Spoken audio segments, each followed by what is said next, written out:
effectivement, les porteurs d'uranium et de thorium, que sont notamment les porteurs de tantale, hein, microlithe et colombo-tantalite.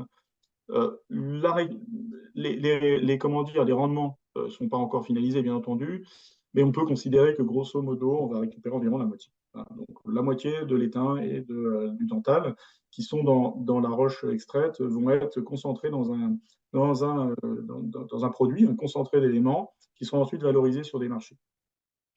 Le reste ne va pas se retrouver dans l'usine de conversion. Pourquoi? Parce que ces éléments ne flottent pas en même temps que le mica et ne flottent pas en même temps que le feldspath.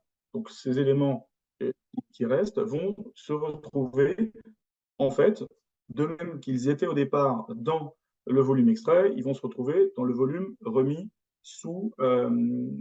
en pâte cimentée ou en surface.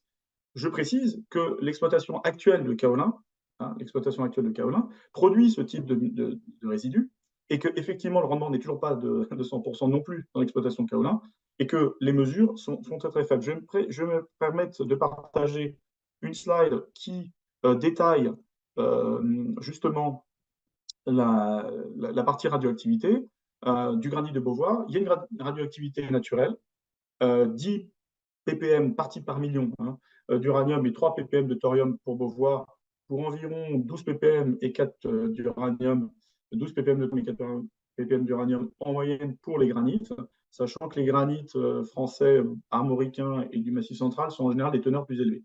En fait, ce granit a une composition un petit peu plus légère que les encaissants, les autres granites de la région.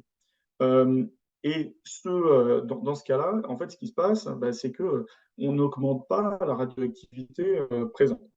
J'en profite parce que cette slide présente également le radon. Il y a eu une question sur le radon, on n'a pas eu l'occasion, mais comme je saisis la balle au bon encore une fois, c'est un produit de chaîne de désintégration naturelle de l'uranium et du thorium et qui s'accumule potentiellement sous forme de gaz, hein. Vous le savez, il faut aérer vos caves ou même vos habitations lorsque vous êtes dans des zones à fort risque radon. Et effectivement, pour la santé des salariés, on va ventiler les galeries en souterrain pour éviter toute accumulation de radon.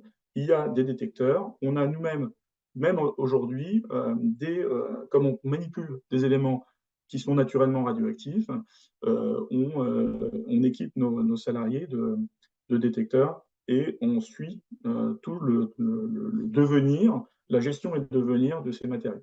Donc, vous pouvez le voir, hein, sur la partie droite, je ne vais pas relire la slide, mais en tout cas, c'est quelque chose qu'on connaît bien, hein, parce qu'on le fait déjà. Simplement, on le fera à une échelle un petit peu plus importante, mais il n'y a pas de sujet particulier sur cet aspect-là.